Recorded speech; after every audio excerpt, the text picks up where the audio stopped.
আয়না যদি মানুষকে তার চেহারা না দেখিয়ে মনকে দেখাতো, তাহলে মানুষ চেহারা সুন্দর না করে মনকে সুন্দর করার ব্যস্ত থাকতো। মানুষ চিনতে হলে মানুষের সাথে মিশতে হয়, দূর থেকে তো চাঁদকেও সুন্দর মনে হয়। জীবনে প্রতিটি পা সাবধানে ফেলো, কারণ বহু মানুষ তোমার অপেক্ষায় আছে শুধু তোমার একটি ভুল ধরার জন্য। মানুষ কিছু জিনিসের মূল্য ঠিক তখনই বুঝে যখন সেটা মানুষ হারিয়ে ফেলে। আসসালামু আলাইকুম গাইস, আপনারা সবাই কেমন আছেন? আশা করি যে যেখানে আছেন সুস্থ আছেন, ভালো আছেন। আলহামদুলিল্লাহ, আমরা অনেক ভালো আছি। তো ইফতারের পরে এখন একটু মার্কেটে যাচ্ছি, কারণ নাফিস কান্নাকাটি করতেছে, জামা কাপড় কিনে দিতে হবে।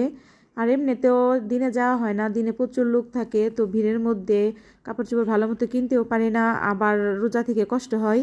তো এর জন্য আরও ইফতারির পরে যাচ্ছি। তো নাফিস বলতেছে আমাকে আজকে জামা কাপড় না কিনে দিলাম প্রচুর কান্নাকাটি করব। তো আজকে সারাদিনে ওই কান্নাকাটি করছে, এর জন্য যাইতেছি। আর দিনে যাওয়া হয় না, আরও দিনে প্রচুর লোকজন থাকে, আর রোজা থেকেও কষ্ট হয়। 6 থেকে 7 বছর হবে, তো রোজার ঈদে একবার দিনে মার্কেট করতে গেছিলাম। তো তখন আমার অনেকগুলো টাকা হারিয়ে গেছিল, তারপরে স্বর্ণের একজোড়া কানের দুল হারিয়ে গেছিল।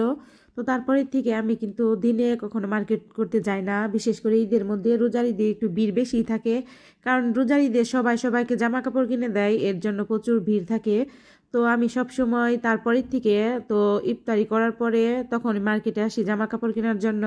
যেই দিন আমার টাকা চুরি হয়েছিল ওই দিন অনেকেরই টাকা চুরি হয়েছিল, মোবাইল চুরি হয়েছিল। তো আমার ওই দিন খুব কষ্ট লাগছিল, কারণ আমার অনেকগুলা টাকা ছিল।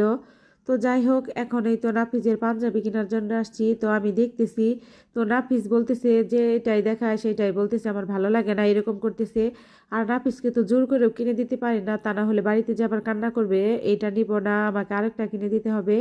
তো নাফিসকে আমি একটা একটা দেখাইতাছি, দেখো তোমার কোনটা বললে ভালো লাগবে, এরকম করে দেখাইতাছি। আমরা ইফতার করে আর লেট করিনি, তো 7টার দিকে আমরা মার্কেটে চলে গেছি, কারণ অনেক দোকানদার আছে তারাবি পড়ার জন্য যাবে, এর জন্য একটু তাড়াতাড়ি গেছি। তো দেশের অবস্থা কি বলবো, এত খারাপ যে রাস্তা দিয়ে আসার সময় রাস্তার মধ্যে যে লাইট থাকে, একটা লাইটও আপনার ভালো না, সবগুলা লাইটই নষ্ট। তো পুরা অন্ধকার, তো ভয়ে ভয়ে আসছি। তো আমাদের সাথে কোনো ছেলে মানুষ ছিল না, সব আমরা মহিলা। তো নাফিসকে বলতেছি চলো আমরা ঘুরে যাই, তো নাফিস কান্নাকাটি করতেছে, এর জন্য আবার আসছি। আর রিক্সাও নেই, মনে হচ্ছে যে আমাদের এইখানে কেউ রিক্সাই চালায় না, এরকম হয়ে গেছে। তো প্রচুর ভয়ে ভয়ে কি আর করবো, নাফিসকে নিয়ে কিছু দোকান ঘুরলাম, আর বেশিরভাগই দোকান বন্ধ হয়ে গেছে। আমাদের এদিকে পুরা রাস্তা একদম বাতি ছিল, লাইট ছিল। তো এখন মনে করেন যে সারা রাস্তায় একটা লাইটও নেই। তো আমি আসলাম, তখন আমার মনে হইলো যে রাত 2টা 3টা বাজে, এরকম লাগলো, প্রচুর অন্ধকার। তো তখন ওইটা আমি ভিডিও করতে পারিনি, কারণ ভিডিও করলেও দেখা যাইতো না, এর জন্য, তা না হলে আপনাদেরও দেখাইতাম। তো অনেকটুকু রাস্তার মধ্যে এরকম, তো কি করব। তো নাফিসকে বলতেছি ক্লান্ত লাগতেছে প্রচুর, তো কুসুলের রস দেখলে তো আমি খাবো, যেখানেই দেখি তখনই আমি খাই। আমার কুসুলের রস ভালো লাগে, আর আমার নাফিসও খুব পছন্দ করে। আর আমি খুব টেনশন করতেছিলাম, কারণ আমার ভাগ্নি গেছিল মামাতো বোন ওদের নিয়ে, যেহেতু দিনকাল ভালো না, বাজারেও তেমন লোকজন নেই, আর সব দোকানে প্রায় দেখেন বন্ধ করে দিছে।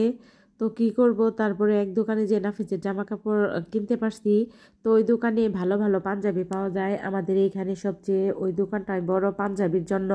তো নাফিসকে ওই জায়গায় গিয়ে পাঞ্জাবি কিনে দিলাম, তাও আবার নাফিসের পছন্দ মতো। তো নাফিস বলছে যে নাফিসকে পাঞ্জাবি কিনে দিতে হবে, তো নাফিসকে পাঞ্জাবি কিনে দিলাম। আমার কিন্তু প্রচুর ভয় করতেছে, কারণ আমি যাওয়ার সময় আবার ওই দিক দিয়ে যাবো, তো আসার সময় রিক্সা পাইনি। আর এখন তো যাওয়ার সময় একটু লেট হয়ে গেছে, কারণ 9টা বেজে গেছে, আমি একটু তাড়াতাড়ি করতেছি। তো নাফিসকে বলতেছি আর কোনো জায়গায় যাইতে হবে না, যেহেতু দোকানপাট বন্ধ, এখন আমার বাড়িতে চলে যাব। তো ধন্যবাদ সবাইকে ভিডিওটা দেখার জন্য। আমার ভিডিও যদি আপনাদের কাছে ভালো লাগে অবশ্যই চ্যানেলটা সাবস্ক্রাইব করবেন। সবাই সুস্থ থাকবেন, ভালো থাকবেন, আল্লাহ হাফিজ।